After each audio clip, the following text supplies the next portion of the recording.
capítulo 1, do 17 até o final.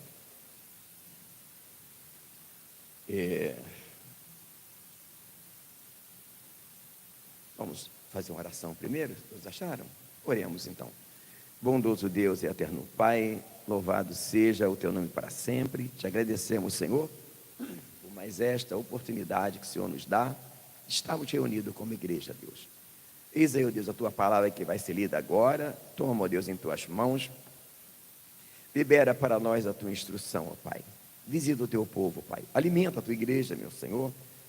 Faça, ó Deus, aquilo que nós, homens, não é possível, ó Deus.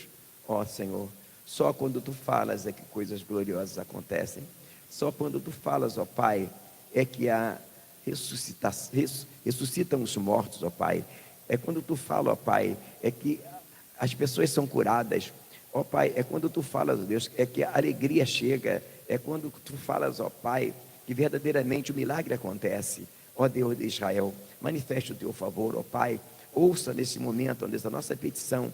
Fala aos nossos corações, libera a Tua instrução, a Tua graça, o Teu favor, ó Pai. Glorifica o Teu nome neste momento, meu Senhor. E no nome santo do Teu Filho amado, Jesus Cristo, nós repreendemos todo mal, toda entidade maligna, todo espírito imundo e toda palavra de maldição. Visita cada lar, cada família aqui representada. Traga sobre nós, ó Pai, o Teu renovo. Que seja esta mais uma noite de cura, salvação, libertação. É o que nós te pedimos em nome de Jesus. Amém.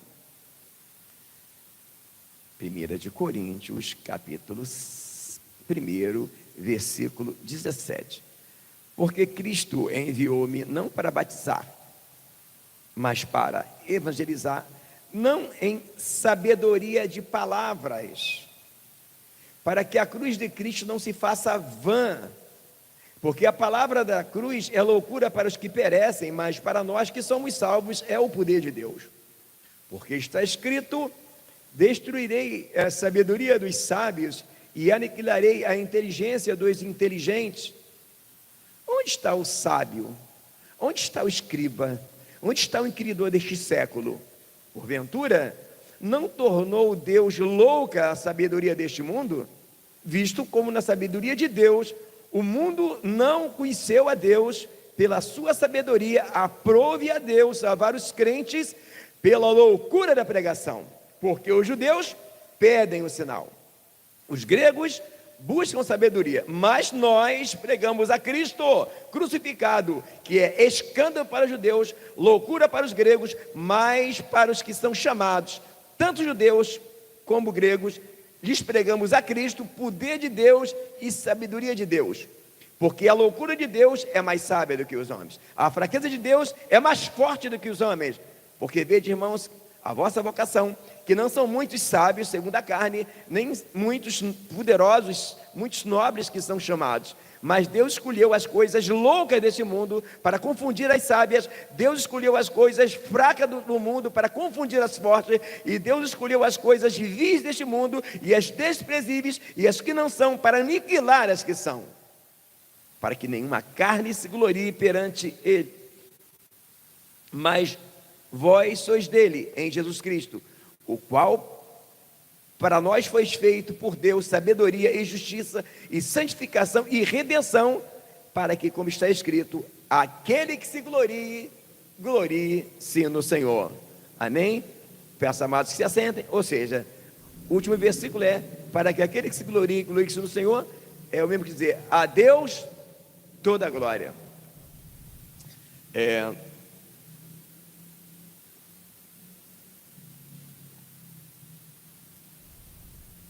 Andei dando uns espirros ontem, a voz ficou um pouquinho danificada, mas louvado seja o nome do Senhor que está dando para usar, né? Deus é tremendo, né? Deu até para ajudar o louvor. Então, amados, essa carta aqui, vale a pena lembrar que é uma carta onde Paulo ele chama a atenção da igreja de Coríntios de várias formas. E logo depois que ele chama a atenção, que nós preferimos nem ler, que as pessoas estavam faccionando o reino, né? Um fala: eu sou de Paulo, eu sou de Apolo, eu sou de Cefas, eu sou de Cristo. aquela coisa de menino, né? Que fica, eu sou calvinista, eu sou arminiano, eu sou pós, eu sou pré. Aquela coisa de quem ainda está novo na fé. E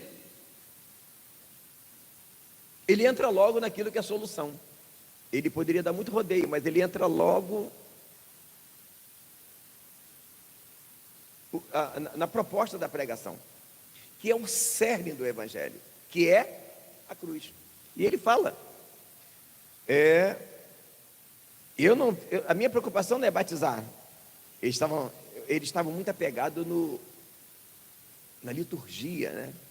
Naquilo físico. Então eles achavam assim, o que foi batizado por Paulo tem mais poder do que foi batizado por Pedro.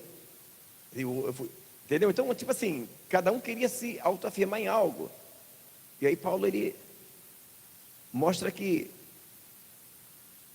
a proposta maior não era o batismo, era realmente se estavam entendendo a palavra da cruz. Ele fala, eu vim a evangelizar, pontua que não em sabedoria de palavras. Um dos motivos que muitas pessoas às vezes estão perdidas no reino é porque eles procuram muito sabedoria. Eles só acreditam que Deus vai falar para eles se for um pastor com muitos inscritos no canal, se for um PhD em teologia, que seja um camarada bastante, tem um linguajar bastante rebuscado, aquelas palavras difíceis, né? E ele fala, eu não vim com sabedoria de palavras. Paulo quer dizer que ele, apesar que ele tinha condição de falar palavras difíceis, porque Paulo não era uma pessoa comum, Paulo era uma pessoa letrada, uma pessoa culta, extremamente culta, mas ele fala, eu não vim com sabedoria de palavras, para que a cruz não se faça vã.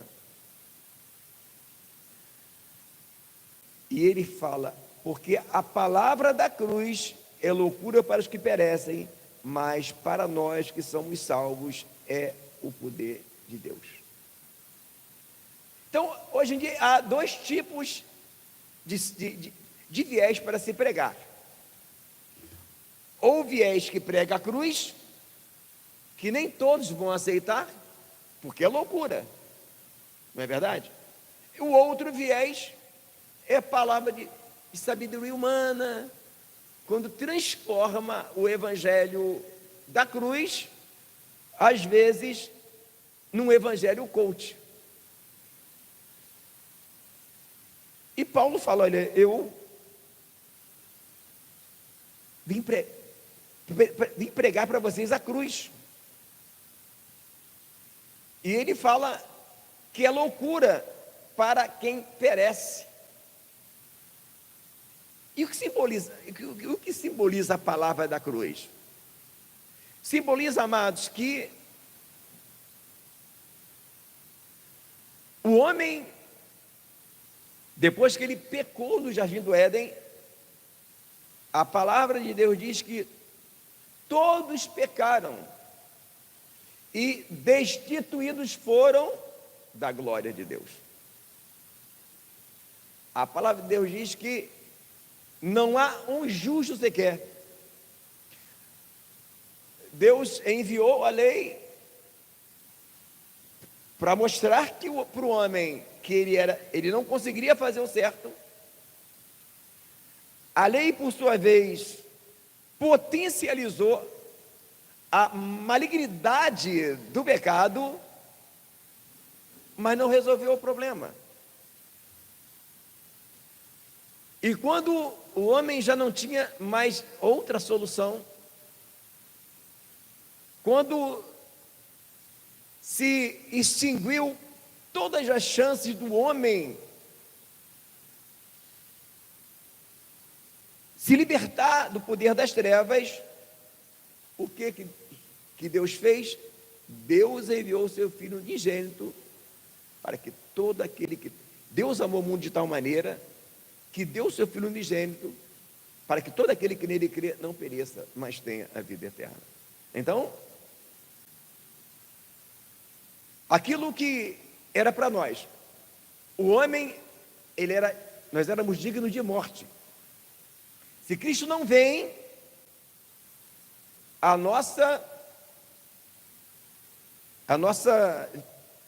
o nosso destino seria a morte, mas ele vem para morrer a nossa morte. Então, como que acontece isso?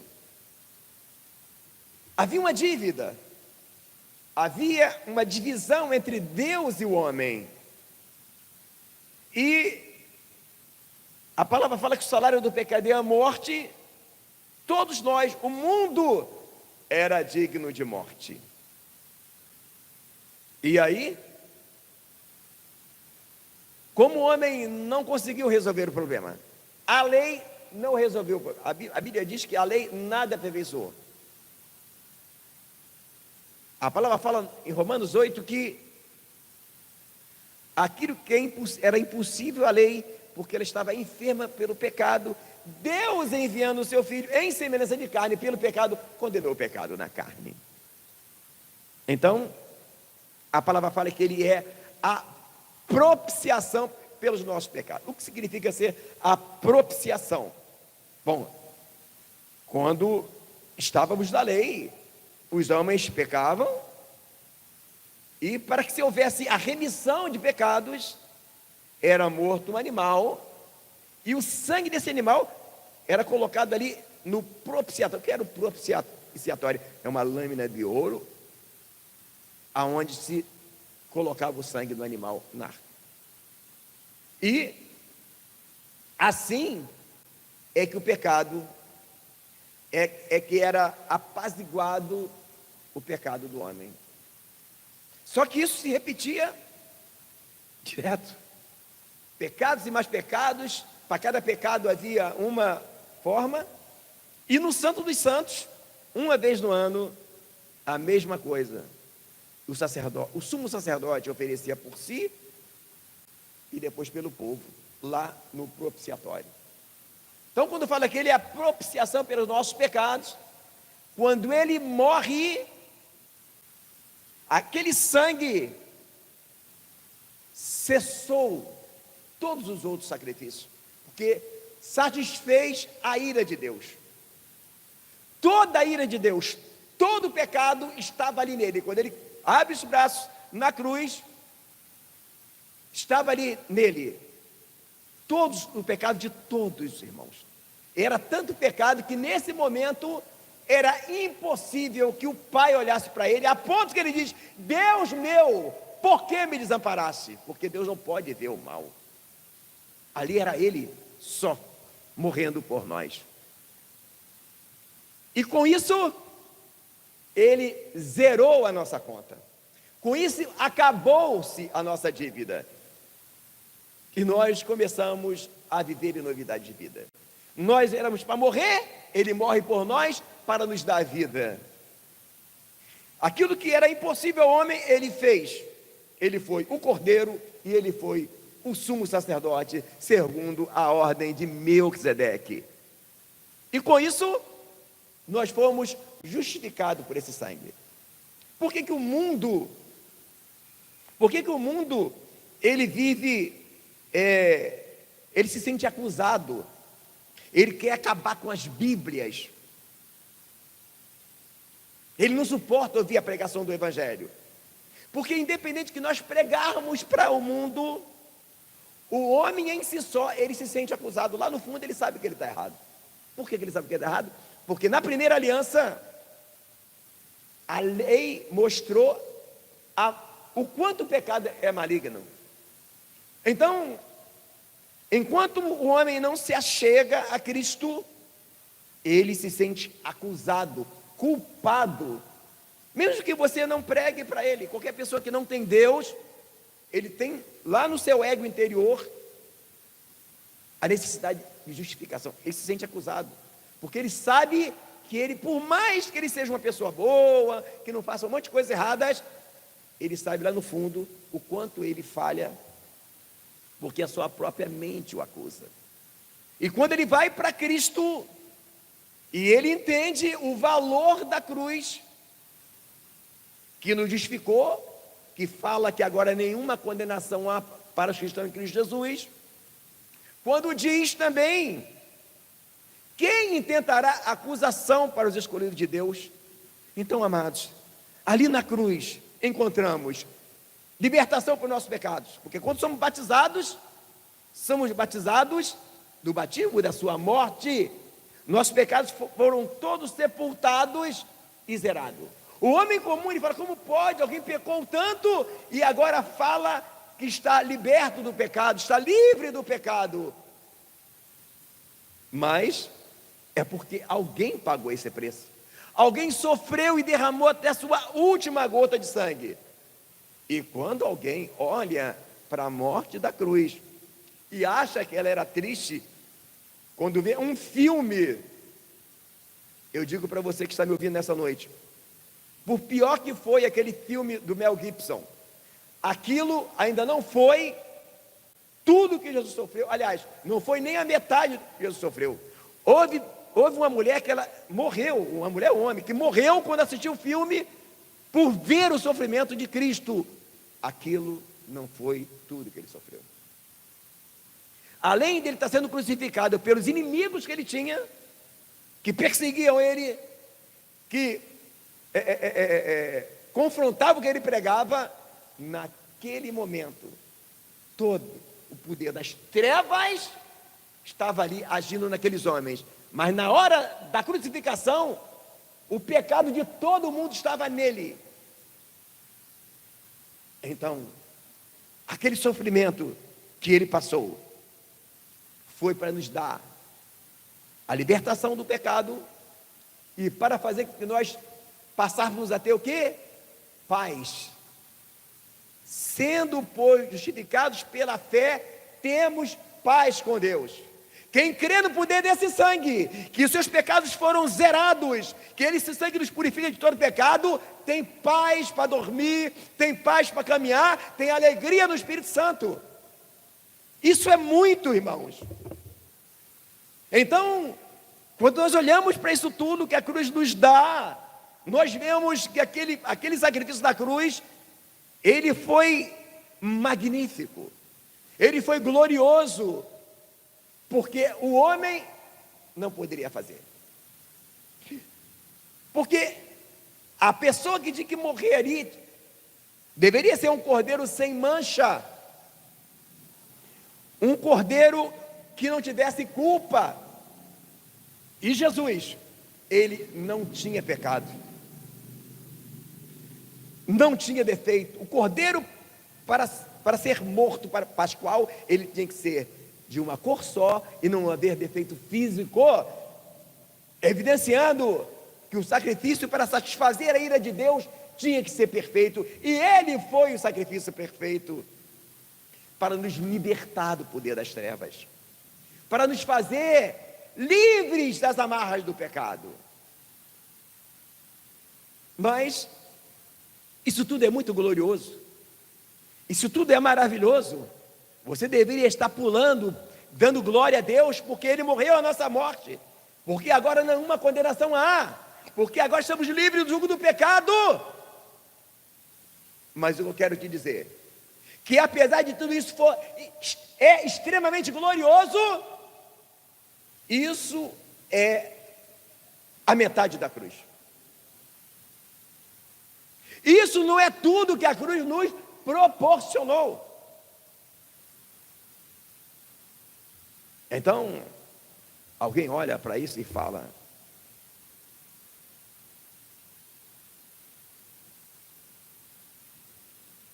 eu não sei como é que eu faço, porque eu estou no Evangelho há muito tempo e as coisas não dão certo para mim. Eu não tenho paz, ou quem sabe, estou há tanto tempo no Evangelho, mas não consigo me libertar de um determinado pecado que me persegue há muito tempo. Então, eu quero dizer para você que provavelmente você só conheça a metade da cruz.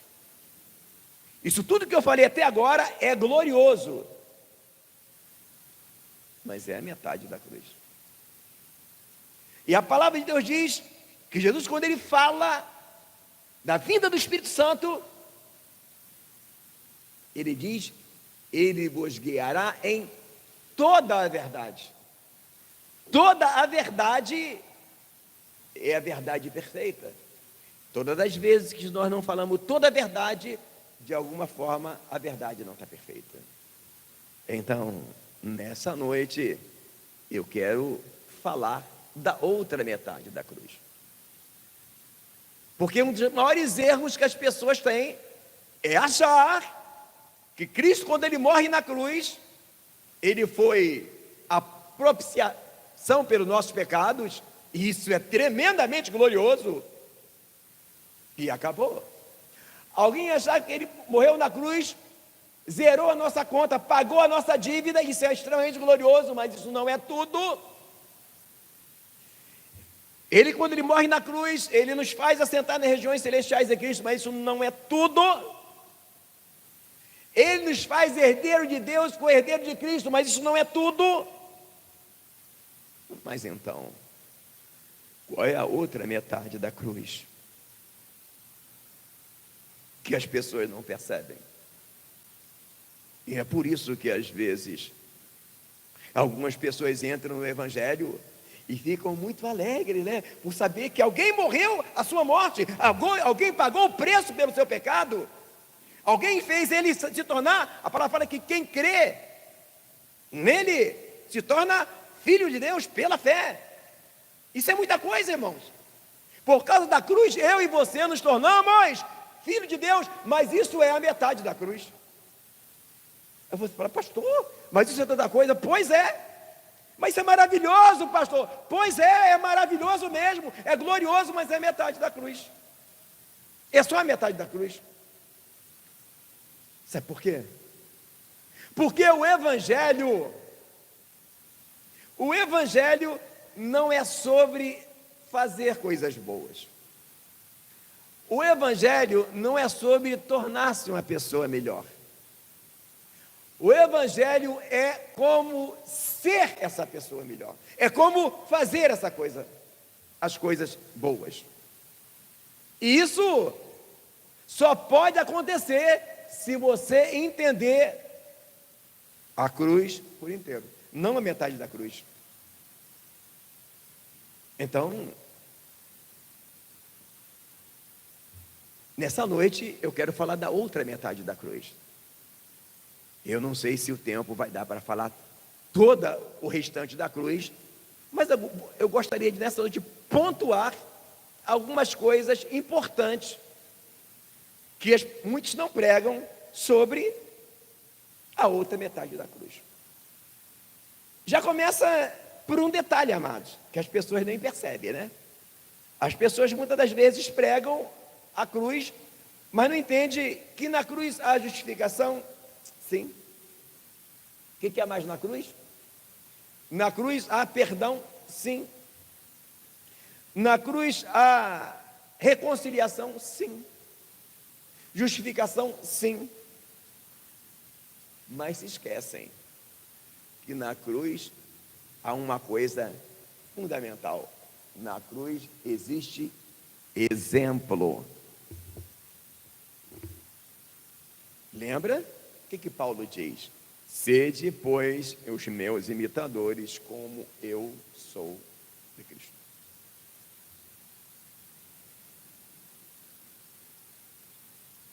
Para que se perceba que a palavra da cruz é pregada pela metade, algumas pessoas nem percebem que quando nós lemos sobre a crucificação de Cristo, que ele morre numa cruz, essa não é a primeira cruz que a Bíblia fala, essa já é a segunda.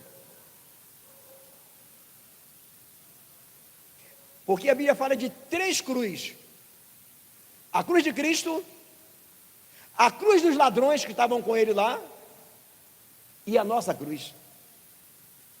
E por incrível que pareça, a primeira cruz que a Bíblia fala não foi a de Cristo. É só você ler o texto. Antes dele morrer naquela cruz, antes de ser pregado naquela cruz, ele diz: quem quiser vir após mim, negue-se a si mesmo, tome a cada dia a sua cruz. Sabe qual o problema das pessoas? E aí eu abro um parênteses para você, para dizer para você, fazer o plano de leitura da Bíblia, ler a Bíblia toda e perceber algo que às vezes você não percebe numa lida apenas. Leia a Bíblia toda uma vez, leia de novo, releia. Porque as pessoas nem percebem que quando pregam da cruz de Cristo, mas se esquecem da primeira cruz. A cruz de Cristo foi a segunda, a primeira é que ele falou. O interessante é que quando ele fala que quem quiser vir após mim, negue-se a si mesmo, tome a cada dia a sua cruz, ele não havia sido crucificado. Então, a primeira coisa importante que há na cruz é exemplo. O problema de muitas pessoas que entram e saem do Evangelho e acham que o Evangelho é algo pequeno, é porque ele nunca entendeu que a cruz de Cristo é a segunda, a primeira cruz é a nossa, que ele fala para a gente carregar. E para você ver que a palavra fala, que Paulo fala que sede meus imitadores como eu sou de Cristo, que a palavra também diz que nós devemos seguir as suas pisadas. E para que você tenha uma noção que Paulo, ele era imitador de Cristo, que Jesus disse, negue-se a si mesmo e tome a cada dia a sua cruz. E Paulo vai dizer assim, eu estou crucificado com Cristo, vivo não mais eu, mas Cristo vive em mim. Por que Paulo diz, eu estou crucificado com Cristo? Se todos os dias Paulo pecava como eu e você, por mais que nós fazemos para não pecar, sempre falhamos em alguma coisa. Por que Paulo dizia, eu estou crucificado com Cristo? Porque Paulo carregava a sua cruz a cada dia. Por isso Paulo disse, aqui nessa carta de Coríntios, porque eu a cada dia morro. Então não há outra forma de alguém estar crucificado com Cristo, senão morrer a cada dia. E isso não tem um botão para apertar. Só existe morte a cada dia, para o nosso ego, para a nossa carne, se houver cruz carregada a cada dia. Então, essa é a outra metade da cruz. Porque a cruz, irmãos, ela não só foi feita para nos trazer redenção, justificação, libertação. A cruz foi feita para nos pôr por exemplo. Por isso Paulo disse, o quê? São inimigos da cruz de Cristo. Não é isso que ele falou? Uns pregam para não serem perseguidos por causa da cruz de Cristo. Por que a cruz de Cristo trouxe perseguição? Porque, amados, a cruz de Cristo, ela não veio só para justificar a gente do pecado. Não veio só para nos libertar do poder das trevas. Não veio só para ele morrer a nossa morte. Veio para nos dar exemplo. Como que assim? Simples. O que você acha que Paulo falava para os judeus quando se convertiam e queriam fazer sacrifícios?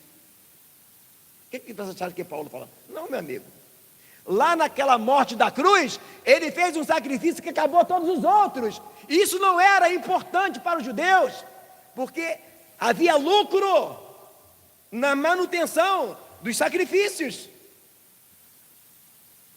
E por outro lado, eles, se não fosse pela fé, eles não conseguiam entender que um sacrifício de um homem na cruz zerou todos os outros. Então, muitos que não queriam pregar a cruz de Cristo, como era? Porque trazia perseguição, porque a cruz de Cristo destruiu todo o sistema. E hoje a coisa não muda. O que Paulo disse aqui? Eu não vim com palavras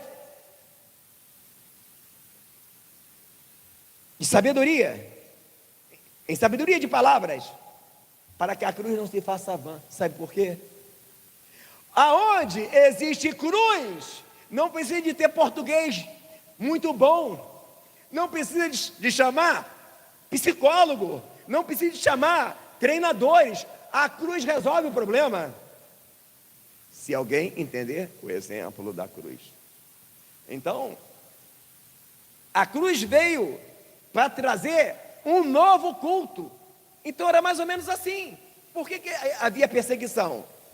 Porque quando a pessoa chega, vem cá, como é que eu faço agora? Eu quero fazer parte do grupo de vocês, porque o que vocês acham? Qual a visão que o povo tinha da igreja? Era uma visão boa. Onde a igreja passava, paralítico andava, coxo sendo curado, cego sendo curado, a paz que eles tinham, a presença de... Então eles queriam fazer parte do grupo. E quando eram judeus, eles ficavam querendo saber como é que eu faço. Não, agora não. Agora a gente não mata mais animal, não guarda sábado, não guarda lua nova, não faz festa de cabana. Então, acabou com tudo. Isso não era agradável, porque os judeus são extremamente tradicionais. Eles guardam a sua cultura. E eles perguntavam, e agora o que vocês fazem? A gente ora, jejua, lê a Bíblia e louva o Senhor. É isso. Por que é loucura? A cruz é algo, para alguns, tão sem aparência, que alguns não acreditam que a solução dos problemas todos estão no entender que se tem que carregar a cruz. E o que é a cruz?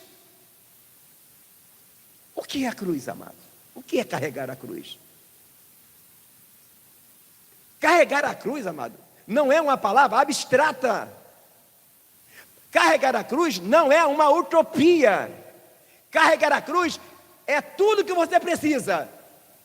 E nessa reta final da igreja, aonde o poder das trevas aumentou e o diabo está atacando as pessoas na mente, não há como viver sem carregar a cruz. Hoje só tem duas opções, ou a cruz ou um coach. E tem muita gente preferindo o evangelho coach. Sabe por quê? Tem aparência. Por isso Jesus disse, o reino dos céus não vem com aparência exterior. Muitos não conseguem. Por que a palavra da cruz é loucura? Porque é impossível algumas pessoas entenderem com clareza que é tão simples, irmãos. É jejum, é oração, é leitura da palavra de Deus. É tão simples que as pessoas ficam, não, mas não tem um psicólogo, não, peraí, não tem umas luzes piscando, não, mas peraí, não tem uma fumacinha saindo, não tem umas coisas assim bonitonas. A cruz, irmão, é tão simples. Não, peraí, mas não tem um cantor famoso, um pregador que vem lá da Austrália, do Japão. Não. A cruz, irmão. A cruz. E antes de Jesus carregar aquela cruz lá no Calvário, ele já carregava a sua cruz a cada dia. Se você lê a biografia de Cristo nos evangelhos, você vai ler assim, e Jesus se retirava para os desertos e ali orava. O que você acha que tem no deserto? Laranja? Banana? Manga? Comida? Tem nada, irmão. Ele ia para lá para jejuar. Aí quando você vê Paulo dizendo, sede meus imitadores como eu sou de Cristo, aí você vê Paulo dizendo, em jejum, muitas vezes, em vigílias, muitas vezes.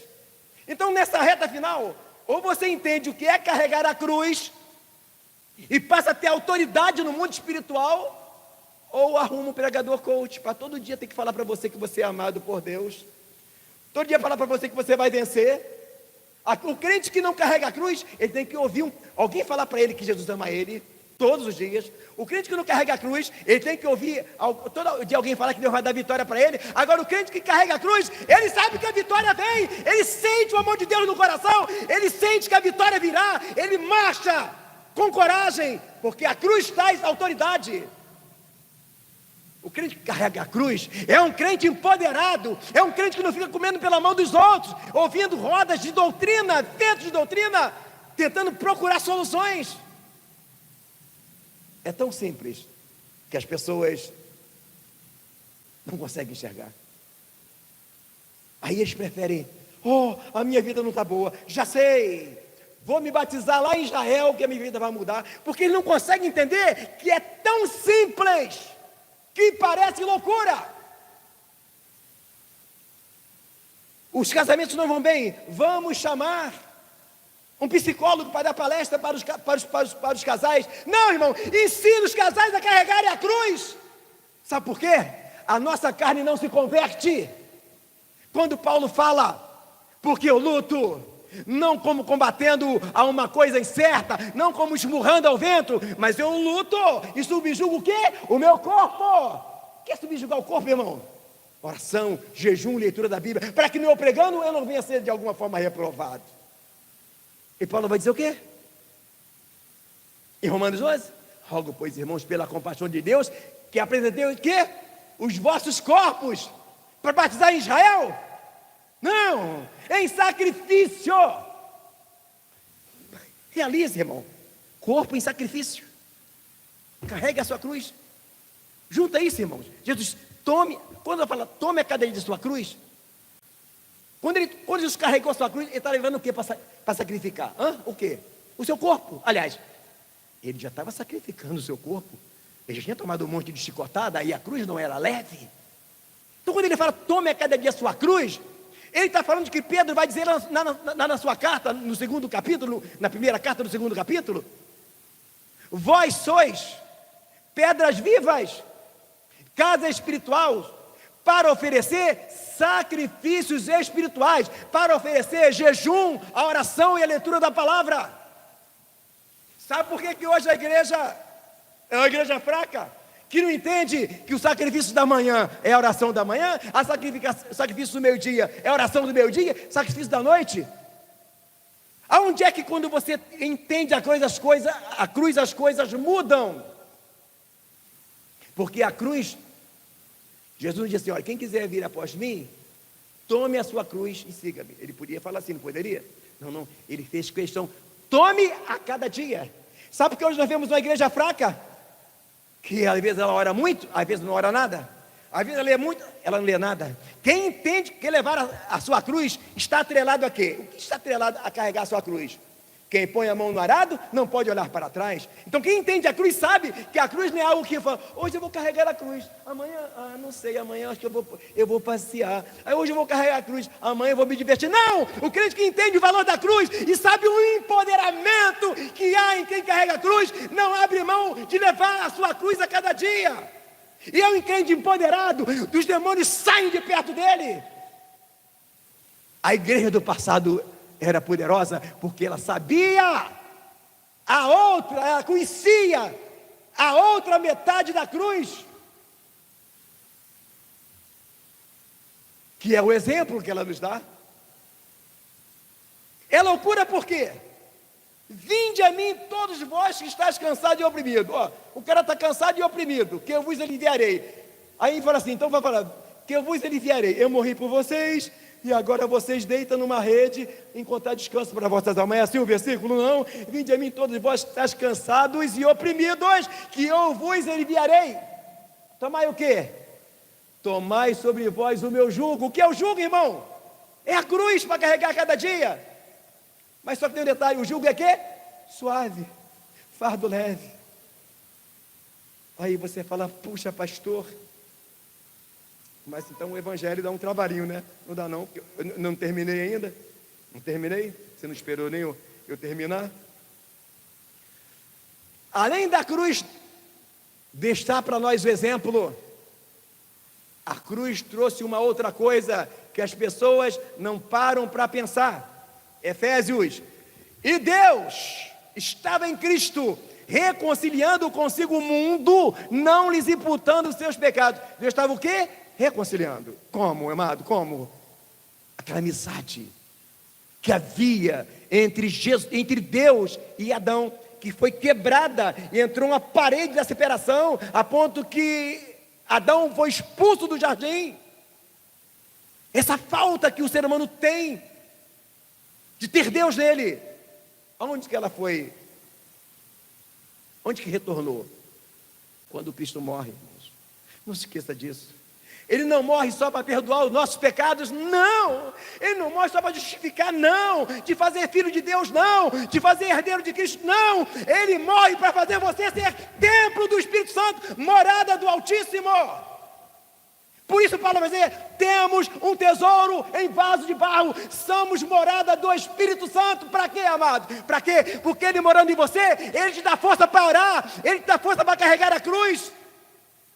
O Espírito Santo em você é que te energiza para orar, para jejuar. Então o jugo é leve, porque você não ora como obrigação, você não jejua como obrigação, você não lê a Bíblia como obrigação, você lê porque ele se move em você. Nele nos ouvemos e movemos. Essa é a outra metade da cruz, que não se prega. O Evangelho não é sobre fazer coisas boas, não! O Evangelho é sobre como fazer coisas boas, porque a cruz nos empodera para fazer o bem, para amar, para perdoar, para ser a nova criatura. Isso não é algo abstrato, isso é concreto. Aí eu fico vendo, ai pastor, eu achei que quando eu me batizasse, eu ia parar de pecar. Ai pastor, eu já estou há 2 anos na igreja e não paro de cair num pecado tal. Ai pastor, eu estou tempo na igreja, mas eu não consigo mudar. Eu sou um animal com a minha mulher. É? Alguém falou para você que você tem uma cruz para carregar, lindão? Não? Pois é. Te falaram só a metade da cruz. A outra metade é a nossa parte. Olha o que Pedro vai dizer ali, na sua primeira carta, no capítulo 2, no versículo 9: vós sois geração eleita, sacerdócio real. Qual é a função do sacerdote? Oferecer sacrifícios. Ah, será que quando eu for lá me batizar? Então, se for me batizar no Jordão, vou levar meu marido para batizar lá no Jordão, quem sabe ele vai parar de ser aquele cavalo que ele é comigo. Não vai não, irmão. A água do Jordão não tem poder. O que tem poder é você carregar a cruz. Amados, até Cristo morrer, só era sacerdote os descendentes da tribo de Levi, de Arão. Agora não todos somos sacerdotes, temos ousadia para entrar no santuário, as nossas orações são ouvidas. Mas nada disso tem valor se não entendermos a nossa parte. O Evangelho não é sobre fazer as coisas boas, o Evangelho é como fazer as coisas boas. Se pelo Espírito mortificados as obras da carne vivereis, quem carrega a sua cruz a cada dia está crucificado, e pode dizer, eu estou crucificado com Cristo, vivo não mais eu, mas Cristo vive em mim. Crente crucificado não está nem aí para calúnia, crente crucificado não está nem aí para falar mal dele, crente crucificado tem uma paz que excede a todo entendimento. Essa é a diferença da cruz. Essa é a outra metade da cruz que não pregam. E se não viver a outra metade da cruz, tem que chamar coach para dizer. Tem que todo dia ligar o celular para ouvir, eu quero ouvir alguém falar que eu sou amado por Deus. Não! Você tem que sentir esse amor dentro de você. Quem sente o amor de Deus dentro dele, ele não vem para a igreja porque o pastor vai brigar, não. Ele quer congregar, ele quer fazer obra porque ele ama a mensagem da cruz. Ele sente uma presença que ninguém sente. Então, amados, a palavra da cruz é loucura para os que perecem. Muitos não querem porque ela não brilha, não tem aparência. Pastor, mas é isso mesmo. Só sobrou isso para fazer só. Engraçado, só sobrou isso: jejum, oração, leitura da palavra de Deus, vigília, louvar e congregar. E o povo acha muito. Olha só, irmão Denis, tinha que matar animal, trazer o grão, trazer dízimo, fazer isso. Agora ficou facinho. Irmãos, é jugo suave, é fardo leve. Mas se você não entra nisso, você vai ser sempre esse cavalo com a tua esposa. Você vai sempre ser essa mulher irada, porque a nossa carne não se converte. A carne milita contra o Espírito milita contra a carne. E foi para isso que Jesus se manifestou, para desfazer a obra do maligno em nossa carne. Geração eleita, sacerdócio. O que a palavra fala? Os que são da fé são benditos com quem? Com o crente Abraão. Abraão era sacerdote? Não, mas oferecia sacrifício. A nossa referência é Abraão, amados. Então, só tem 2 opções. Ou você entende a outra metade da cruz, que é a nossa parte. Você entende que o ponto alto, irmão, tem gente que não escala de valores. Eu sinto vontade de chorar quando eu vejo alguém colocar no mesmo nível oração, jejum e fazer salgado para a cantina. Oração e jejum, Irmão, não estou falando, não vou nem entrar nesse mérito de cantina, de coreografia, não é isso.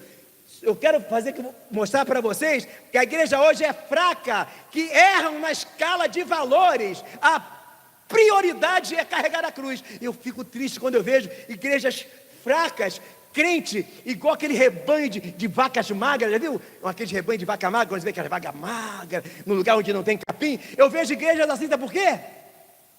Numa escala de valores, eles colocam no mesmo nível, oração, jejum, leitura da palavra e vigília, coreografia, teatro, fazer salgado, ornamentar a igreja. Irmãos, eu não vou entrar no mérito de ser errado ou ser certo, não, irmãos. A nossa prioridade é carregar nossa cruz a cada dia, porque enquanto nós estivermos nesse corpo, a nossa carne não se converte. A única forma de nós colocarmos essa carne no chinelo é empoderando o nosso espírito, através da oração, do jejum e da leitura da palavra de Deus. É tão simples, é tão evidente, e as pessoas esqueceram. Sabe por quê? Porque quem não quer Jesus, quem não quer compromisso, acha que isso é pesado. Não, amados, quem entende a mensagem da cruz, ele não entra nesse negócio não, né? Então, se o negócio é orar, aí eu vou ter que orar, passar a orar 2 horas. Aí ajoelha para orar, 1h30, ainda falta mais. Não. A igreja do passado orava 2, 3 horas, não é porque o pastor mandava não. A igreja do passado começava para orar 15 minutos, aí de 15 passava meia hora, daqui a pouco 40 minutos, e não parava de orar. Não é porque era mandado orar muito tempo não, eles não conseguiam parar de orar, porque sentiam a glória de Deus. É diferente.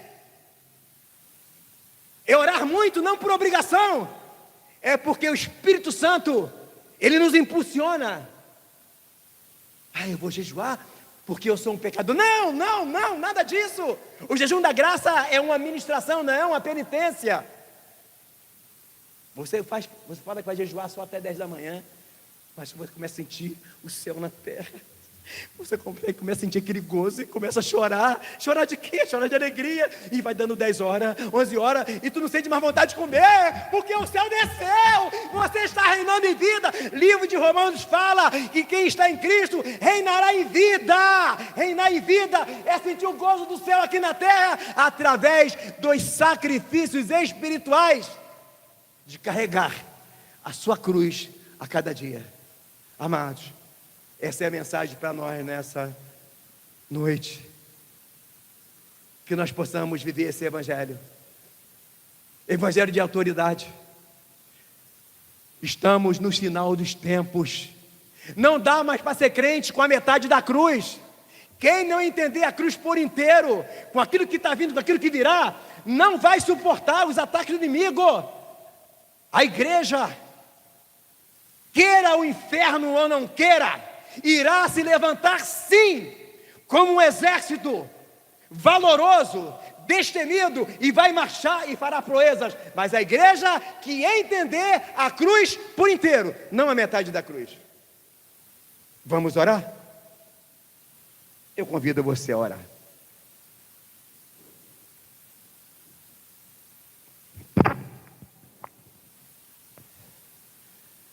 Bondoso Deus e eterno Pai, louvado seja o teu nome para sempre, Senhor. Obrigado, ó Pai, porque tu nos amou primeiro.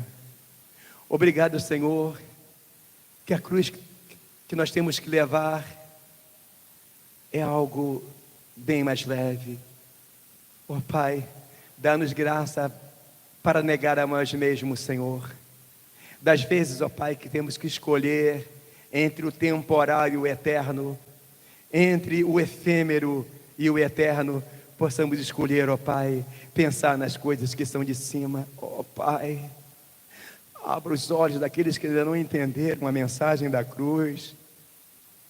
Ó Pai, abre os olhos para quem não entenderam que existe autoridade e poder através da mensagem da cruz, Pai. Levanta, Senhor, esse exército, Pai, que fará a diferença nos últimos dias da igreja na face da terra, Senhor.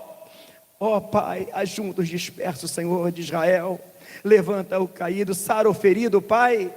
Que essa palavra, Senhor, que não é a minha palavra, que é a tua palavra, ela possa, ó Deus de Israel, continuar ecoando, florescendo, multiplicando, ó Pai, que o Teu Espírito Santo possa falar mais alto ao coração de cada um, ó Pai, para que possamos sim, Senhor, viver o Evangelho de autoridade, vencer o poder das trevas, ó Pai, fazer a Tua obra com eficiência, é que eu te peço, em nome de Jesus, amém.